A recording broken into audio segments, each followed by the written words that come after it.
मात्रेन्मा ओं पितॄन्मा मातृभ्योन्मा पितृभ्योन्मा गुरुभ्योन्मा ಶ್ರೀನಾಗಶಕ್ತಿವಿನಾಯಕಾಯ ಶ್ರೀಕುಲದೇವತಾಭ್ಯೋ ನಮೋ ನಮಃ. ನಮಸ್ತೆ ಮಿತ್ರರೇ. ಶೋಭಕೃ ನಾಮ ಸಂವತ್ಸರದ ದಕ್ಷಿಣಾಯನ ಮತ್ತು ಉತ್ತರಾಯಣವನ್ನು ಸೇರಿಸಿಕೊಂಡಿರುವ ಪೌಷ ಮಾಸ ಅಥವಾ ಪುಷ್ಯ ಮಾಸಕ್ಕೆ ತಮಗೆಲ್ಲ ಹಾರ್ದಿಕ ಸ್ವಾಗತ. ಅದೇ ರೀತಿಯಾಗಿ ಗ್ಯಾಗರಿನ್ ಕ್ಯಾಲೆಂಡರ್ ಪ್ರಕಾರವಾಗಿ 12/1/2024 ಶುಕ್ರವಾರದಿಂದ ಪ್ರಾರಂಭವಾಗುವ 9/2/2024 ವ್ಯಾಪ್ತಿಯನ್ನು ಹೊಂದಿರುವಂತಹ ಪುಷ್ಯ ಮಾಸಕ್ಕೆ ಸ್ವಾಗತ. ಮಿತ್ರರೇ, ಇದೇ ಗ್ಯಾಗರಿನ್ ಕ್ಯಾಲೆಂಡರ್ ಪ್ರಕಾರವಾಗಿ ನಾವು ದಿನಾಂಕವನ್ನು ಗಮನಿಸ್ತಾ ಹೋದಾಗ 15/1/2024 ರವಿಯು ಮಕರ ರಾಶಿಯನ್ನು ಪ್ರವೇಶ ಮಾಡ್ತಾ ಇದ್ದಾನೆ. ಹಾಗಾಗಿ ಅಲ್ಲಿ ಉತ್ತರಾಯಣ ಪುಣ್ಯಕಾಲ ಪ್ರಾರಂಭ. ಹಾಗಾಗಿ ಉತ್ತರಾಯಣ ಪುಣ್ಯಕಾಲಕ್ಕೆ ತಮಗೆಲ್ಲ ಹೃತ್ಪೂರ್ವಕ ಸ್ವಾಗತ. ಹಾಗೆ ಉತ್ತರಾಯಣ ಪುಣ್ಯಕಾಲದಲ್ಲಿ ಈ ರವಿಯು ಮಕರ ರಾಶಿಯನ್ನು ಪ್ರವೇಶ ಮಾಡೋದರಿಂದ ಮಕರ ಸಂಕ್ರಾಂತಿಯ ಆರ್ಥಿಕ ಶುಭಾಶಯಗಳು. ಅದೇ ರೀತಿ ಉತ್ತರಾಯಣ ಪುಣ್ಯಕಾಲದಲ್ಲಿ ಈ ಜನವರಿ 22 ಎಂಬ ಈ ಗ್ಯಾಗರಿನ್ ಕ್ಯಾಲೆಂಡರ್ ಪ್ರಕಾರ ಶ್ರೀರಾಮನ ಪ್ರತಿಷ್ಠೆ ಅಯೋಧ್ಯೆಯಲ್ಲಿ ನಡೀತಾ ಇದೆ.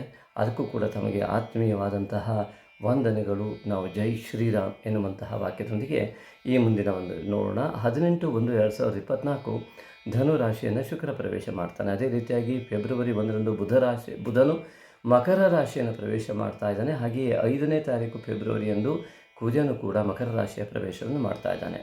ಹಾಗೆ ಈ ಪುಷ್ಯ ಮಾಸದಲ್ಲಿ ಗ್ರಹಸ್ಥಿತಿಯನ್ನು ಗಮನಿಸಿದಾಗ ಮೇಷರಾಶಿಯಲ್ಲಿ ವಕ್ರನಾದ ಗುರುವು, ಹಾಗೆ ಕೇತುವು ಕನ್ಯಾದಲ್ಲಿಯೂ, ಬುಧ ಕುಜ ಶುಕ್ರರು ಈ ಧನು ರಾಶಿಯಲ್ಲಿಯೂ, ಮತ್ತು ಮಕರವನ್ನು ಪ್ರವೇಶ ಮಾಡಿದ ಮೇಲೆ ರವಿ ಕುಜ ಬುಧರು ಮಕರ ರಾಶಿಯಲ್ಲೂ, ಹಾಗೂ ಶನಿಯು ಕುಂಭದಲ್ಲೂ, ಹಾಗೂ ರಾಹು ಮೀನ ರಾಶಿಯಲ್ಲಿ ಗೋಚಾರದಲ್ಲಿ ನಮಗೆ ಕಂಡು ಬರ್ತಾ ಇರತಕ್ಕಂಥದ್ದು ಈ ಪುಷ್ಯ ಮಾಸದಲ್ಲಿ.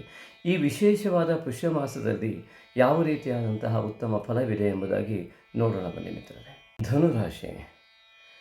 ಧನುರಾಶಿ ಅಧಿಪತಿಯಾದಂತಹ ಗುರುವು ಪಂಚಮದಲ್ಲಿರ್ತಕ್ಕಂಥದ್ದು.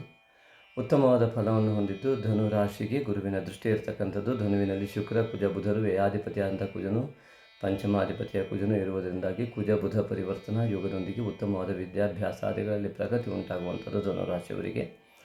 ಏಕಾದಶಾಧಿಪತಿಯಾದಂತಹ ಶುಕ್ರನು ಕೂಡ ಧನುರಾಶಿಯನ್ನು ಪ್ರವೇಶ ಮಾಡ್ತಾ ಇರತಕ್ಕಂಥದ್ದು. ಹಾಗೆಯೇ 6ನೇ ಮನೆಯ ಅಧಿಪತಿಯಾದಂಥ ಶುಕ್ರನು ಅಲ್ಲೇ ಇರುವುದರಿಂದ ಅನೇಕ ವಿಧವಾದಂಥ ಲಾಭಾಂಶಗಳಲ್ಲಿ ಕೆಲವೊಂದಿಷ್ಟು ಶತ್ರುತ್ವಗಳು ಮುಗಿದು ಉತ್ತಮ ಲಾಭಾಂಶವನ್ನು ಪಡೆಯುವಂಥ ಯೋಗಗಳು ಕಂಡುಬರ್ತದೆ. ಅದೇ ರೀತಿಯಾಗಿ ಈ ಧನುರಾಶಿಯವರಿಗೆ ದ್ವಿತೀಯದಲ್ಲಿ ಕುಜ ಬುಧ ರವಿಯ ಒಂದು ಯುತಿ ಉಂಟಾಗುವುದರಿಂದಾಗಿ ಭಾಗ್ಯಾಧಿಪತಿಯ ರವಿಯ ಒಂದು ಉತ್ತರಾಯಣ ಕಾಲವನ್ನು ಆ ಮಕರ ಸಂಕ್ರಮಣದ ಜೊತೆಗೆ ಪ್ರಾರಂಭ ಮಾಡ್ತಾ ಇರ್ತಕ್ಕಂತಹ ರವಿಯಿಂದ ಭಾಗ್ಯವು ಉದಯ ಆಗುವಂತಹ ಎಲ್ಲ ಯೋಗಗಳು ಈ ಒಂದು ಧನುರಾಶಿಯವರಿಗೆ ಕಂಡು ಬರ್ತಾ ಇದೆ. ತೃತೀಯದಲ್ಲಿರ್ತಕ್ಕಂತಹ ಶನಿಯಿಂದಾಗಿ ಅನೇಕ ಮಾತುಕತೆಗಳು ವಿಳಂಬವಾಗುವುದು. ಆದರೂ ಕೂಡ ಬುಧ ಮತ್ತು ಆ ಒಂದು ಬುಧನ ಸ್ಥಿತಿತ್ವದಿಂದಾಗಿ ಗುರುವಿನ ಒಂದು ಪ್ರಾಬಲ್ಯತೆಯಿಂದಾಗಿ ಉತ್ತಮವಾದ ಮಾತುಕತೆಗಳು ಉಂಟಾಗುತ್ತೆ. ಗುರು ಆರಾಧನೆ ಮತ್ತು ಶ್ರೀರಾಮ ಆಂಜನೇಯರ ಆರಾಧನೆ ಅತ್ಯುತ್ತಮವಾದ ಫಲವನ್ನು ಕೊಡ್ತದೆ. ಹಾಗೆಯೇ ಚತುರ್ಥದಲ್ಲಿರ್ತಕ್ಕಂಥ ರಾಹು ಮನಸ್ಸಿಗೆ ಒಂದಿಷ್ಟು ಅತೃಪ್ತಿಯನ್ನು ಕೊಡುವಂಥ ಎಲ್ಲ ಸಂಕೇತಗಳು ಕಂಡು ಬರ್ತಾ ಇದೆ. ಕುಜನ ದೃಷ್ಟಿಯೂ ಕೂಡ ಅಲ್ಲಿ ಕೆಲವು ದಿವಸಗಳ ಕಾಲ ಇರುವುದರಿಂದಾಗಿ ಅಲ್ಲಿ ಅನೇಕ ವಿಧವಾದಂಥ ಮಾನಸಿಕವಾದ ಒತ್ತಡಗಳು, ಗೊಂದಲಗಳು ಕಂಡು ಬರ್ತಾ ಇದೆ. ಅದನ್ನು ನಿವಾರಣೆ ಮಾಡಿಕೊಳ್ಳುವುದಕ್ಕಾಗಿ ದುರ್ಗಿ ಮತ್ತು ಈ ನಾಗನಿಗೆ ಆರಾಧನೆಯನ್ನು ಮಾಡುವುದರಿಂದ ಈ ದೋಷವು ಕೂಡ ಪರಿಹಾರವಾಗಿ ನಿಮ್ಮ ಮಾನಸಿಕ ಒತ್ತಡಗಳು ಕಡಿಮೆ ಆಗಬಲ್ಲದು.